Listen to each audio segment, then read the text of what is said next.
Just when I thought that Avengers Campus couldn't get worse, Disney went and opened another one at Walt Disney Studios Park in Paris. About a year ago, I released a pretty scathing impression video covering Avengers Campus at Disney California Adventure, and having visited since then, my opinion has not changed. I compared it then to something that feels like it was dreamed up by Six Flags, and the same holds true here in Paris as well. I don't know, I knew that this was happening, but it still didn't hit me that this was likely going to be as bad as it has now turned out to be. Seriously, I don't understand how company leadership can be this outright stupid. Is it really that difficult to create an interesting Marvel attraction with the most profitable film franchise in the world? If you don't know the history of this particular studio park, I'll be giving a recap a little bit later. What's important to know though is that it has been highly troubled from the beginning, and under Iger and Al Chapek, a series of incredibly misguided fixes, as they call them, haven't really made the park any better, but have certainly thrown into light how flagrantly Disney leadership wastes money on absolutely stupid projects. What even was the point of all of this if this park is still an embarrassment for the company even after all of this investment?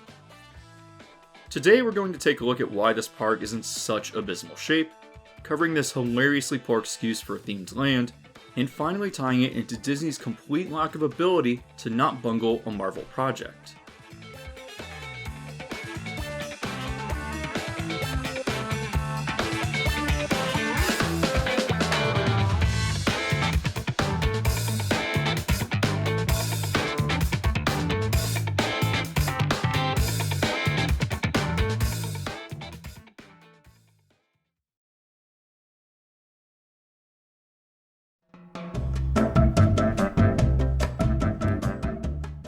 So, I've already made it pretty clear that I think that this is an overall negative re-theme to the former backlot area of this already deeply troubled park. However, I think it's important to have context as to why this park was so bad to begin with. I've already covered this in another video, and it doesn't really make sense to rewrite what I've already covered before, so I'm just going to insert a clip from that now in order to bring you up to speed.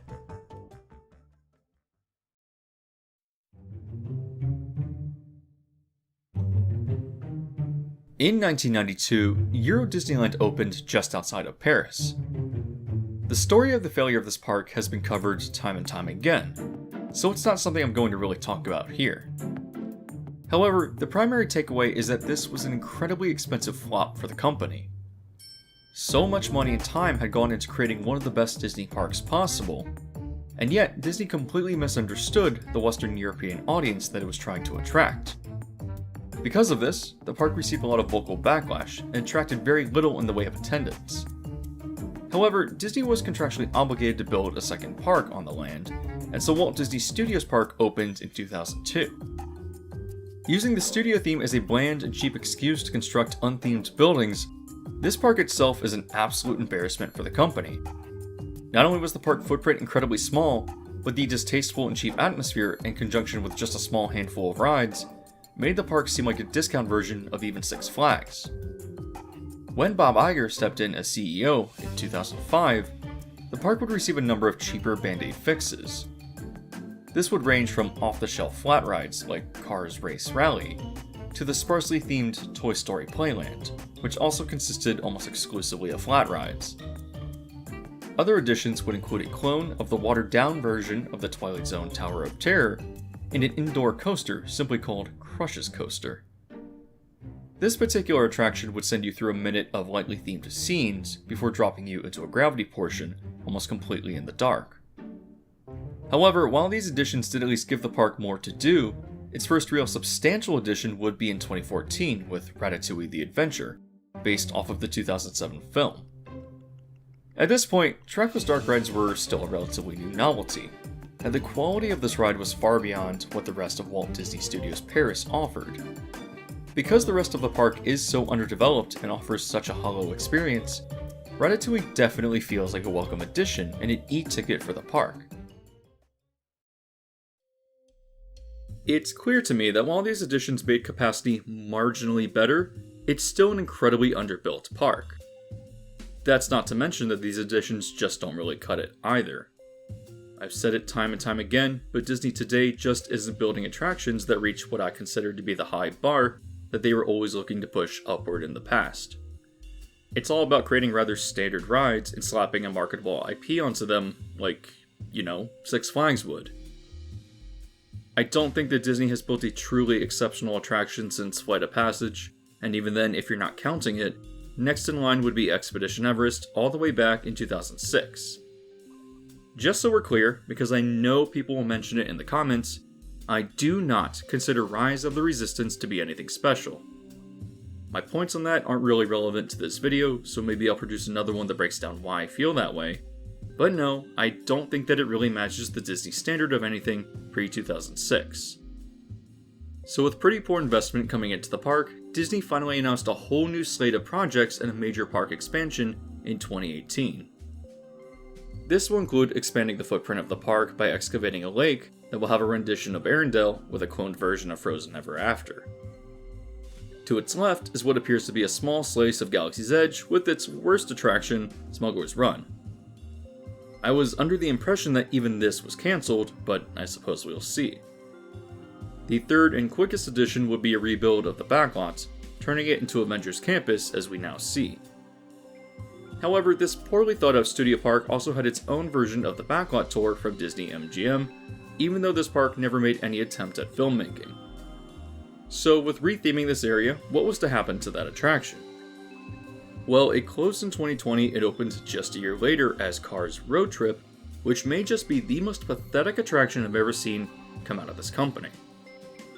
It takes the tram route, removes the movie props, and sticks in some static characters from the Cars franchise. And by some, I mean some, because it's literally just this scene where you go by and Lightning yells, "Ka-chow." Towards the end, you also see Mater and Fillmore next to an Eiffel Tower made up of car parts. Oh, and there's billboards as well, which makes up a good quarter of the experience. Most notable is the slightly rethemed Catastrophe Canyon, which I think works as a great visual representation of the state of the park. To summarize my thoughts before we move on, Walt Disney Studios Park was pretty bad from its inception, being built out of contractual obligation. However, Iger knew that the park was a disaster, and so his solution was a series of half-baked band-aid fixes. Now though, the park is planning major expansion by cloning some underwhelming rides from other Disney parks, which leads us to the opening of the absolutely embarrassing Avengers Campus.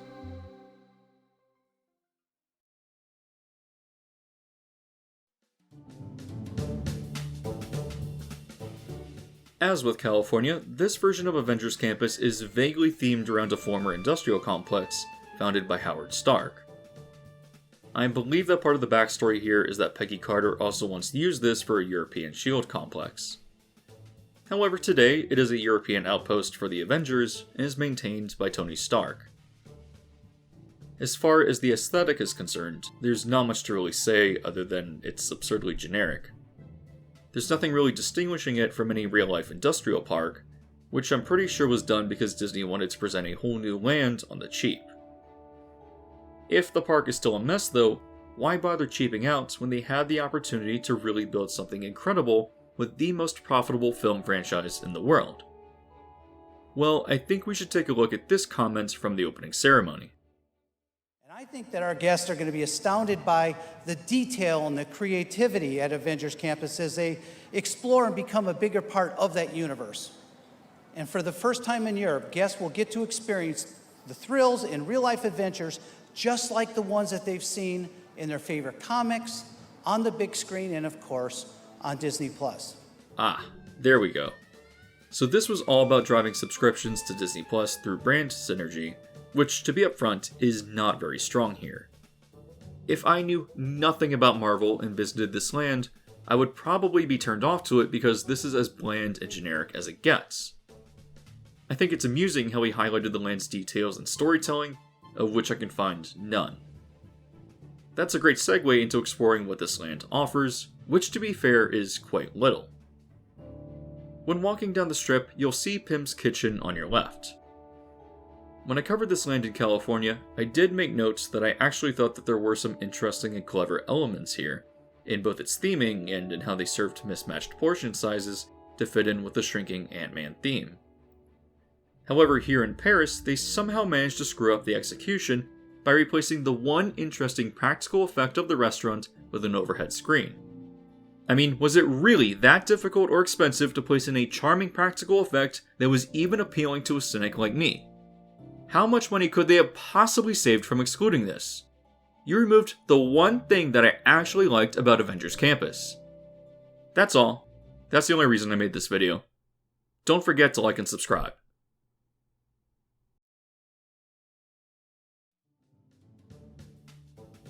No, but in all seriousness, it's just so oddly unnecessary to remove this element when Pym's kitchen was otherwise just a sterile hospital cafeteria.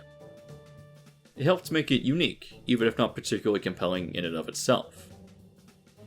I've spent too much time on this though, so let's move on to the other eating establishment, the Stark Factory. Set in a repurposed warehouse, you're greeted first with a static statue of the Hulkbuster, which is kind of cool I suppose. Otherwise, the theme is just industrial, because again, it's clear that Disney only wanted to spend money on a bare-bones building, and thought that they could justify this as being in theme with Tony Stark or something. There is one room that seems to preserve Peggy Carter's desk from the 1940s for some odd reason, but otherwise you can sit and enjoy your view of concrete as you eat your food. Wrapping up the dining options, you can also visit a food truck and a diner. You can see they really got creative here. Before we move on to the attractions, I would like to mention that there's an obligatory retail space known as the Mission Equipment Store. Important to note is that this merchandise is as uninteresting as they possibly could have made it. In my previous Avengers Campus video, I did make comparisons to Universal's Marvel Superhero Island, and while certainly tacky with its 90s comic book theme, the merchandise offered throughout its shops is far more dynamic and varied than these Target t-shirts and toys. I hope I've clearly illustrated how shallow the retail and dining is here, so let's move on to what you've been waiting for, the rides.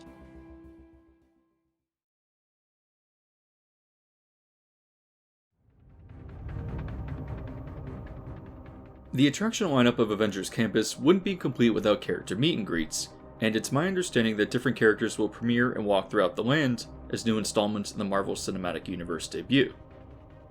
However, unlike in California, Paris does have its own interior meeting space known as the Training Center. Inside, you'll currently be able to meet both Spider-Man and Iron Man while taking photos in a more controlled environment, rather than, in the corner of a building somewhere. I'm not sure if these characters will change over time, or if more are currently offered, but I think it's safe to assume that this will remain dynamic. If you're looking for rides though, the land does offer two. The first is a clone of Spider-Man Web Slingers, and other than some small queue changes, appears to essentially be exactly the same. If you're watching, you probably already know that I think that this attraction is nothing but wasted potential, especially considering how high a bar Universal set with the Amazing Adventures of Spider-Man all the way back in 1999. 24 years later, and the best that Disney could do with the world's most popular superhero is create a less interesting version of Toy Story Mania. I don't really need to repeat what I said about it in my previous Avengers Campus video, but I do have one new point to make. Because this is an exact clone, as far as I can determine, the scenes you visit are set in the California version of Avengers Campus. That means you'll be visiting the Collector's Fortress, which obviously isn't present in the land here. Amusingly, Disney decided that spending the money to retheme this version of the Tower of Terror wasn't worth it, even though they already covered the cost of the R&D, as the two versions of the ride are almost identical between Paris and California. It's a really strong testament to just how incompetent Disney leadership is. At this point, the park is in such a mess that I don't care if the attraction gets rethemed or stays, because who could really get invested in a place this poorly mismanaged? Speaking of mismanagement, that will allow me to segue into the second attraction offered here, known as Avengers Assemble, Flight Force. This ride is a retheme of this park's version of Rock and Roller Coaster, and while that was a pretty low bar to clear, it still manages to stumble anyways. Entering the queue, you'll notice that the aesthetic is metal panels with some lights thrown in. I think that the idea is that this was supposed to be an Avengers facility, but it's just nothing other than some generic sci-fi aesthetic. I don't know. Whatever. In one section of the queue, a video will play, delivering exposition that the Kree want to drop warheads on Earth for whatever reason. Later, another video just shows Tony Stark conversing with Friday, and starts to fake panic because he can't contact Captain Marvel, and no other backup is available to help him fight the Kree. Rocket appears and just straight up tells Tony that he doesn't care because he's not on Earth. Tony then yells at Friday to find some other backup, and she replies that Captain America is currently fighting generic video game robots with Miss Marvel. As the screen cycles through a list of heroes that are conveniently unavailable, Friday suggests that Tony send out the visitors in the queue line instead, because why not? Later, everyone will be funneled into a pre-show room, and while it does have one obligatory animatronic, it doesn't make up for how stupid everything feels at this point in the experience. In order to stall for time until guests can move forward to the ride platform, the next minute or so consists of Tony blundering around with Friday as they shout out generic phrases like, "Sensors recalibrating," or "Systems check," and nothing of substance actually happens. Once the pre-show actually starts, it's just another minute or two of Tony now finally getting into contact with Captain Marvel, and them explaining to the guests that they're going to jump into space vehicles to draw away the Kree warheads, while they go around and destroy them, I guess? They never actually make it clear what their actual plan is or what they intend to do to rectify this issue. If you know nothing about the version of Rock and Roller Coaster that was in this park, then let me show you that it was significantly less themed than the Disney MGM version. While the coaster itself has the same layout, it removes the cutouts and instead replaces them with flashing colored lights and strobes.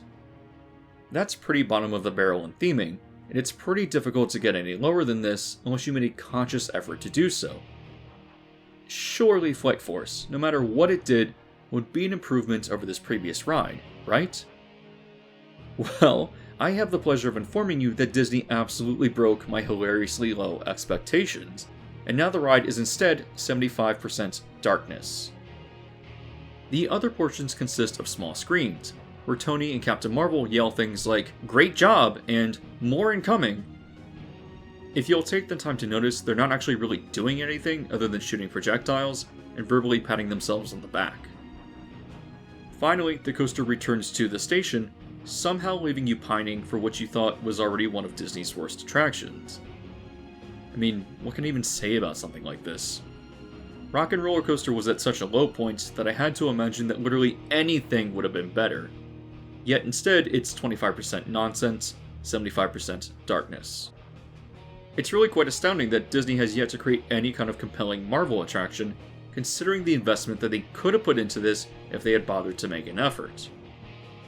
I've discussed Disney's absurdly lazy Marvel attractions in the first Avengers Campus video, but now with everything that has opened since, let me really lay it all out for you.